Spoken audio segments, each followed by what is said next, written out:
now consolidated at this point under the command of Colonel Dixon Miles.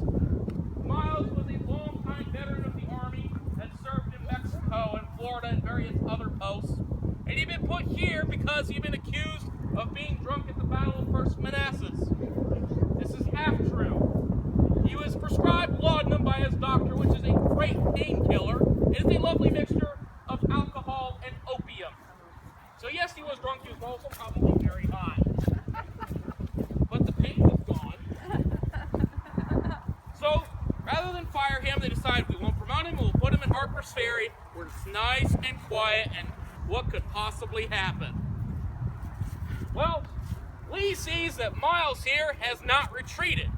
Miles is now causing a problem for Lee. If Lee has to leave Maryland, he wants to do it via Harper's Ferry up the Shenandoah Valley. Real easy way to do it. But if Miles is here, he blocks that route. So Lee sends half his army, about 25,000 men, under the command of Stonewall Jackson to take this place. Jackson had actually been to Harper's Ferry many times, most famously in 1861. This is where he formed his famous Stonewall Brigade, right along the ridge where you are. And so he's coming back. And he said he would rather attack Harper's Ferry 1,000 times than defend it once, because you need so many men to defend it properly, and rarely do you have enough. But to attack it is a little easier. So Jackson splits his army, already half of Lee's army, into three different parts. He sends a large group under Lafayette McLaws up to the Maryland Heights, where Miles has put some of his troops up. That is the key to holding Harper's Ferry. It is the highest mountain in the area. If you hold that, you can hold everything else.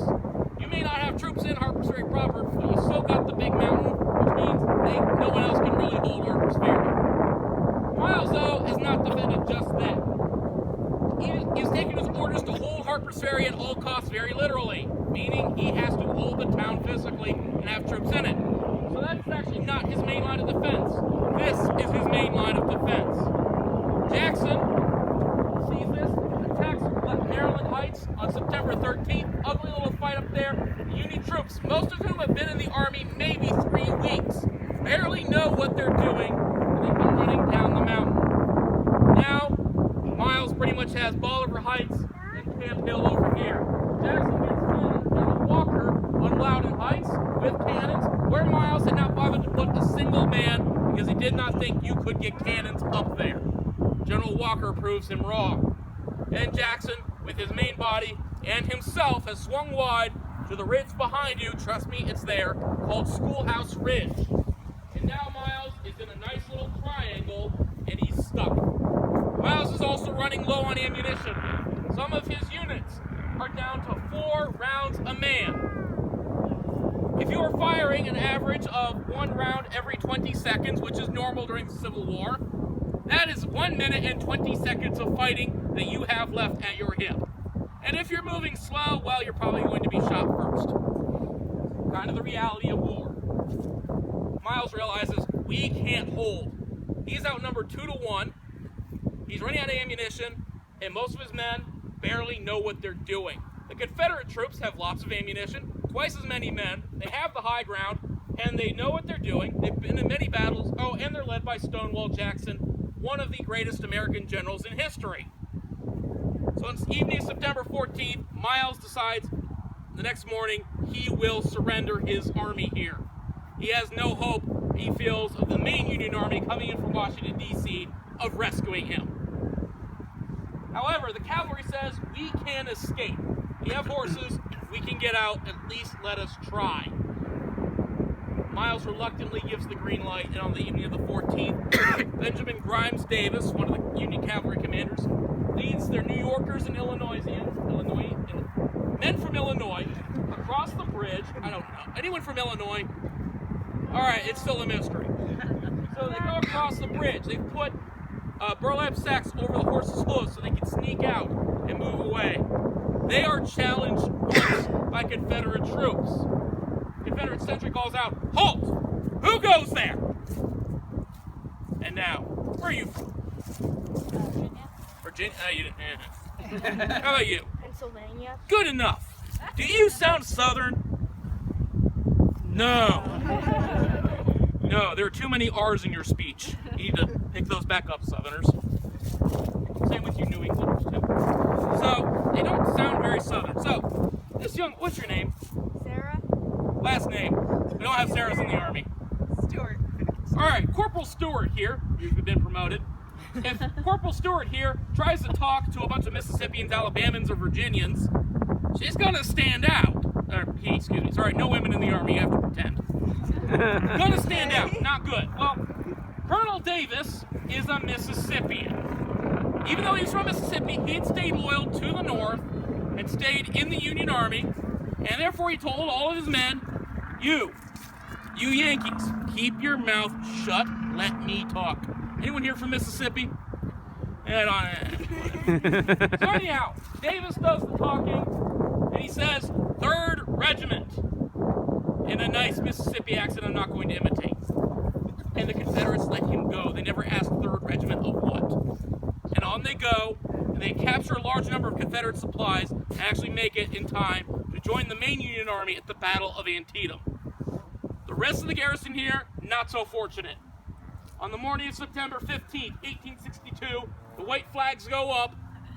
Miles is one of the last men to be hit.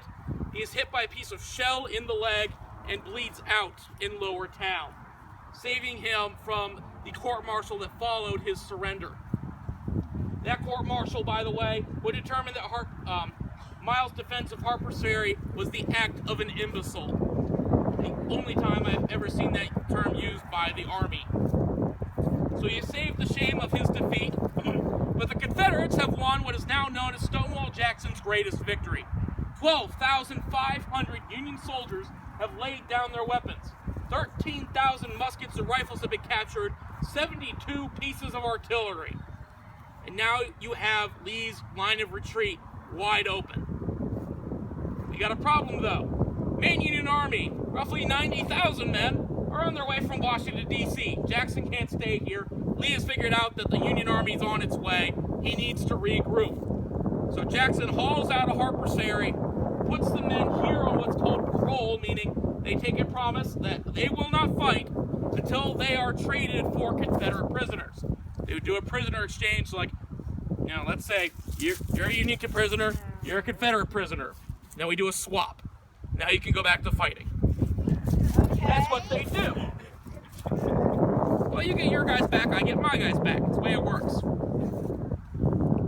Now, usually, you think these guys would just get to go home, and then they get a little letter saying, oh, you've been exchanged. Show back up for rendezvous, you're going back to war. Well, the Army decides these guys, most of them have barely been in the Army 3 weeks. They don't really know what they're doing. Their first taste of war has been defeat, angry sergeants, bad food, and, well, hell. Shells raining down on you. Who would want to go back to that when your taste of it has been to lose? So the Army rounds them all up and puts them in Camp Douglas in Chicago, which was designed to hold Confederate prisoners of war. Confederate prisoners in there have to be moved to a different part of the camp to make room for the Army here at Harper's Ferry. And they are known as the cowards of Harper's Ferry and are mocked and ridiculed by the rest of the Army. In 1863, they get exchanged, and they redeem themselves in the battles of Vicksburg and Gettysburg. Huge Union victories. Indeed, the 126th New York, after winning a fight in Gettysburg, is chanting at the Confederate troops that are now retreating away from them, the same ones who captured them here, Harper's Ferry! Harper's Ferry! Harper's Ferry! Letting them know, you got us once, you're not doing it again. Meanwhile, Jackson has regrouped with Lee in Sharpsburg, September 17, 1862, the bloodiest day in American history. The Battle of Antietam is fought. It is enough of a Union victory that it forces Lee out of Maryland back into Virginia. And Abraham Lincoln now issues the Emancipation Proclamation, changing what the war is about. Yes, slavery was a cause of the war, but at this point, as far as official stances were, the war is about bringing the North and South back together as the United States, not two separate countries. Lincoln has now just added a new war aim. We are going to end slavery. What John Brown started in Harper's Ferry in 1859 is now official U.S. government policy. And some of the men at Harper's Ferry are already starting to realize this. Colonel Trimble of the 60th Ohio had several African Americans with him in his unit. They had been hired on as cooks and teamsters. They were not yet illegally allowed to serve as soldiers, but they could otherwise help out. The Confederates started pulling these men out of the line, getting ready to sell them south into slavery. Many of them had been freemen. Some of them had bought their way out of slavery, and others had actually run away from slavery and found some sort of freedom up in Harper's Ferry. Colonel Trimble of that unit threatens to shoot the guards if they do not let these men pass with his unit. The guards back off, and Trimble, his whole unit, the 60th Ohio, and their African-American workers leave and go off to their parole. Hundreds, if not thousands, of others like them in Harper's Ferry are not so lucky. It is official Confederate policy. Any African-Americans found are to be sold into slavery. Free, slave, or runaway does not matter. It is a blanket policy. And now, what Trimble has been trying to do, what John Brown has been trying to do, Lincoln has made official. This is what the Union Army will do, whether the Union Army likes it or not, whether the Confederates like it or not. This is what will happen. And so the war goes on, and by 1865, we are united again, and slavery is gone from this country. And this, what we just fired for you, is one of the big political tools they're doing it with. This is a very common artillery piece. It's a 3-inch ordnance rifle, meaning the shots fired out of it are 3 inches in diameter. It is rifled, meaning there are grooves on the inside, making it very accurate. That little white house over there, you could pick a window on that, and we could get a shell through it every time. Sorry, we can't live fire this one for safety reasons. Also, I'm not that good. I like to pretend, though, so humor me. Every man on this crew has to be very well trained. They have to know how to do every position. And every position has a title, or at least mine has a title. I am the gunner. I wear corporal stripes, meaning I get to do all the yelling and bossing around, unless the sergeant is present, and he does more yelling and bossing around, and I say, yes, sergeant. My other job is to aim the cannon up and down, the elevation, using this. This is called a pendulum hoss. It sits on 2 little hooks in the back of the cannon. I will adjust the degrees as necessary and move the cannon up and down. Everyone else has a number. Number 1. He has in his hand a sponge rammer, because at one end is a sponge, and I think you can guess what it's at the other end. The sponge end, we wet that, put it down the cannon, put out any sparks there from the previous firing. The rammer end, we will use to shove the charge all the way into the back of the cannon, make sure it's seated properly. Number 2, he has 2 jobs. First, take the charge, place it in the cannon. And his other job is basically, he's the cleanup crew. After the cannon is fired, he'll take this corkscrew thing, raise it up nice and high. There you go. That is called a worm. He will put it down the cannon, twist it around a bit, and pull out whatever debris is left. Today, aluminum foil. Back then, linen. Number 3, he is a very, very busy man. On his left thumb, he has what is called a thumb stall, a little leather sock that he uses to plug a hole in the back of the vent to prevent air from moving back and forth in the cannon. If you have sparks from, say, a campfire or something, trying to make it brighter, you blow on them. We're trying to prevent that from happening inside our cannon, so we cut off the air. In his other hand, we have the vent pick. When I give the command ready, he will step inside the wheel and slide that down through the vent, the hole in the back, to open up the charge so the gunpowder is exposed. He also helps me with aiming the cannon. Basically, I tap in a particular direction, and then he breaks his back to move it back and forth. It's actually not that heavy, believe it or not. Number 4, he is our trigger man. He has the fun job. He has a lanyard at the end of which is a friction primer. He has a little brass tube with some gunpowder in it, and you pull on that, it creates a spark, shoots down into the cannon, and then boom, the cannon goes off. Number 5 is the most stylish man on the gun with that lovely handbag.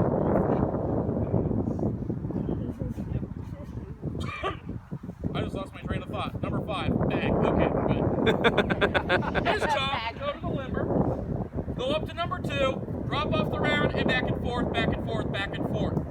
Now he has that bag to carry it for him because, well, if you're running with it like a football, well, 1, you could drop it, possibly on yourself. Also, if a spark gets onto that, boom, no more number 5. Thus the bag. It's a safety thing, not a fashion statement. 6 and 7 are theoretically the smartest men on the piece. And today I will say they most certainly are, because one of them made me lunch, the other one sewed on my stripes. So we're good. They're enormously intelligent geniuses. Their job, reach into the cannon, pick out the right kind of shot that we need. Solid shot, shell, or canister. If I call for something that needs to blow up, they will cut the fuse to the appropriate length so that it blows up exactly when I want it to. And then they will place it in number 5's bag, who will then run it up to number 2, and so on. And we repeat this over and over again until we receive new orders, or we're all gone. Now the whole process is kind of like an intricate dance, which I'm going to demonstrate for you with just a quick dry run with me narrating. Number 3, you do not need to aim. You copy that? Okay. Because I'm not going down here. I'm going to stay up here and keep talking to you. I'm sorry. Drill only! Load!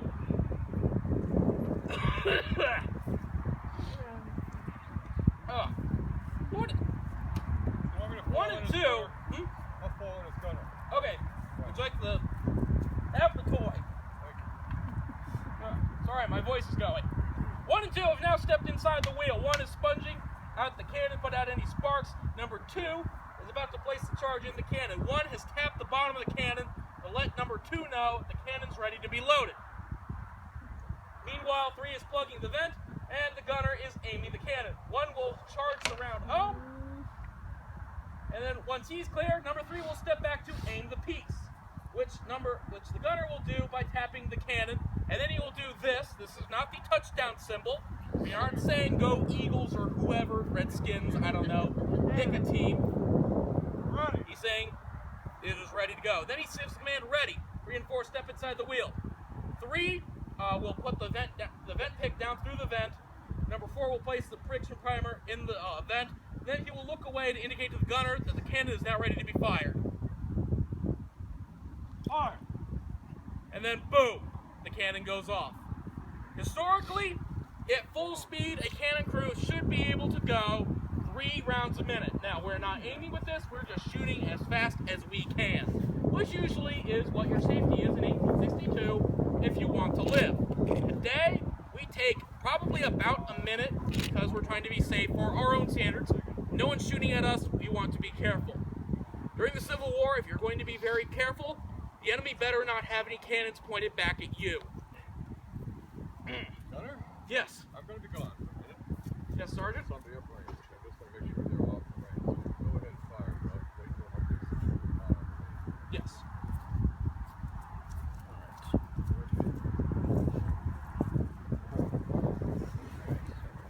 So we got a few people upfield. We got to make sure they stop and stay far enough away.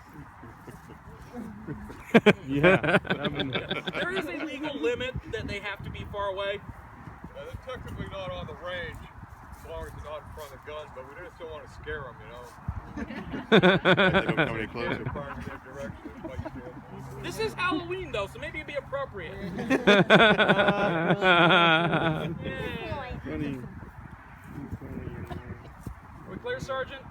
They're right along the woods. Another second. Do one more dry round. All right, drill only. Low. Practice makes perfect. It will go boom, I promise. This better be a drill. How about you leave it alone?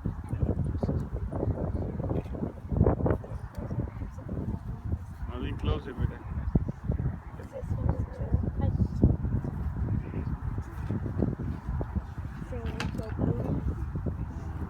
Sit down and close it.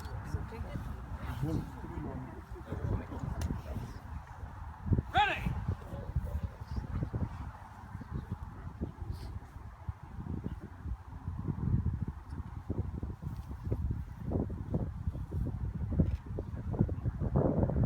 Fire. Boom. Let's make some real boom this time. 1 round, solid shot, huh? 1,300 yards, defense firing. Yes, Sergeant. 1,300 yards, solid shot. When you hear the command ready, you want to cover your ears again. It'll be very, very loud. Got it. 1 round, solid shot. 1,300 yards. Boom.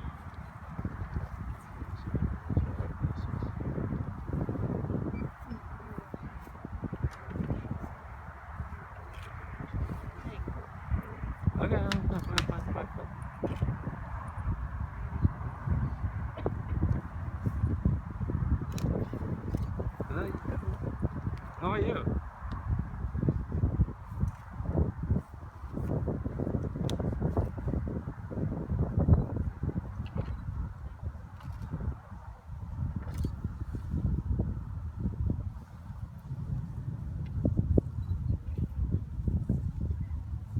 Ready!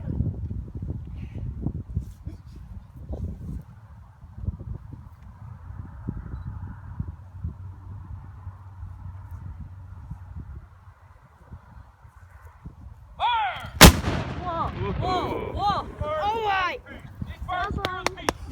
Oh, I should do this super slow-mo.